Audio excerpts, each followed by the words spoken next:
Hello viewers, আজ আমি class 8-এর ইংলিশে লেসন 1 দ্য উইন্ড ক্যাপ যে তোমাদের পড়াটা রয়েছে সেটা আজকে ভালো করে পড়াবো। ঠিক আছে, তোমরা কিন্তু অবশ্যই আমার এই ভিডিওটা চলাকালীন প্রথমেই বলছি তোমাদের টেক্সট বইটা খুলে নিয়ে বসবে এবং পড়াটা লাইন বাই লাইন দেখবে।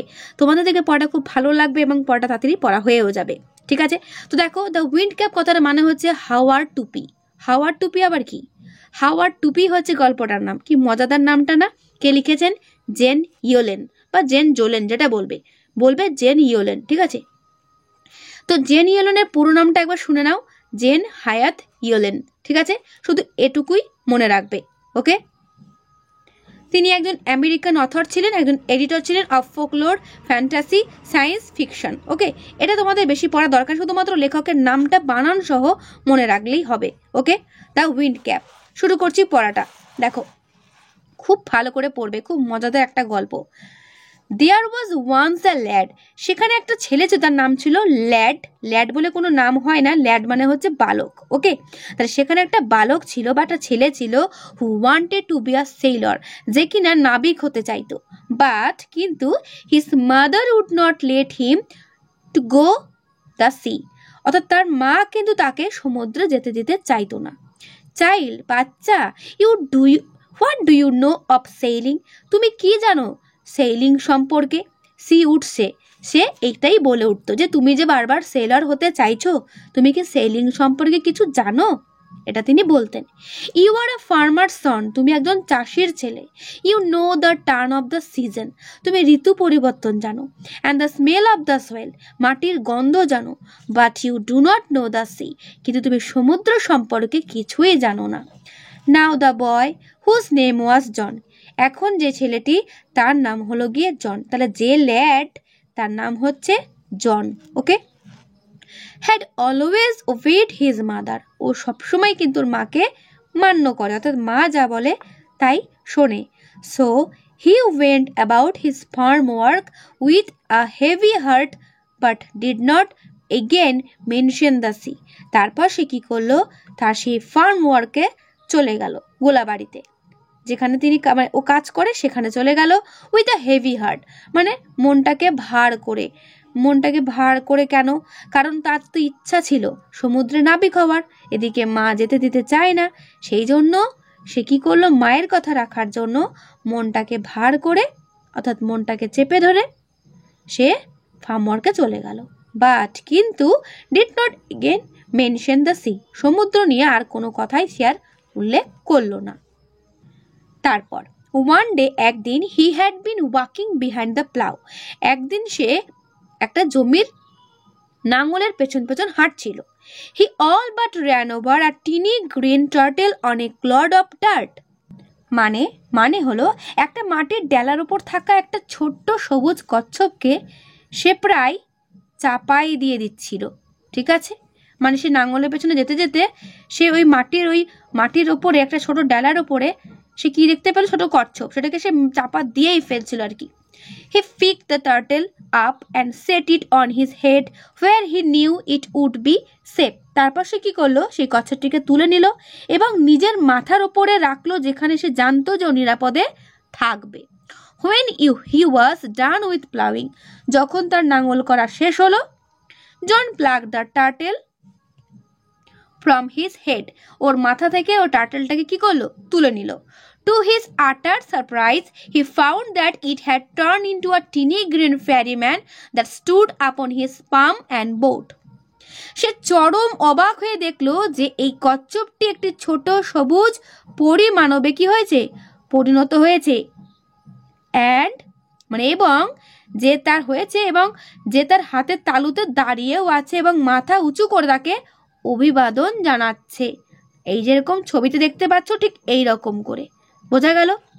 I thank you for your kindness, এইবার সেই পরীটা উত্তর দিচ্ছে যে তোমার এই উদারতার জন্য তোমাকে আমি ধন্যবাদ জানাচ্ছি।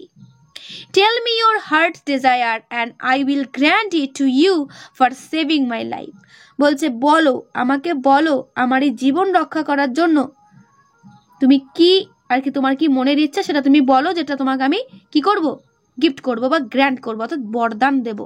বলতে চাইছে যে তোমার যা মনের ইচ্ছা তুমি সেটা আমাকে বলো, আমার জীবন রক্ষা করার জন্য আমি তোমাকে সেটা দেব, অর্থাৎ তোমার ইচ্ছাটা পূরণ করব। এটা পরীটা বলে উঠলো। সেড দ্য ফেয়ারি, অর্থাৎ পরীটা বলেছিল। John bored back but said nothing.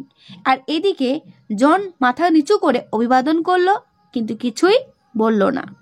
Although his heart yearned to go out to the sea, he did not express his wish. যদিও তার মন প্রবলভাবে সমুদ্রে যেতে চাইছিল, সে তার ইচ্ছা কিন্তু প্রকাশ করলো না, মনে মনে সেটাকে রাখলো। The green ফেয়ারিম্যান could read a heart easily.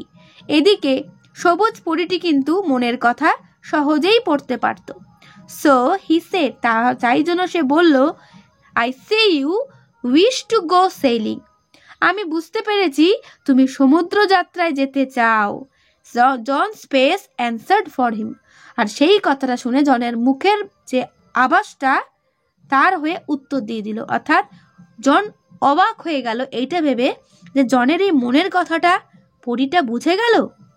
সেটা শুনে বোঝা গেল। তো এই হচ্ছে তোমাদের পার্ট 1-এর পড়াটুকু। এবার এই পার্ট 1-এর পড়া কেমন লাগলো সেটা কিন্তু আমাকে চটপট কমেন্টে জানাবে। যদি কোনো রকম কোনো প্রশ্ন থাকে সেটাও কিন্তু আমাকে কমেন্টে জানাতে ভুলবে না, ঠিক আছে?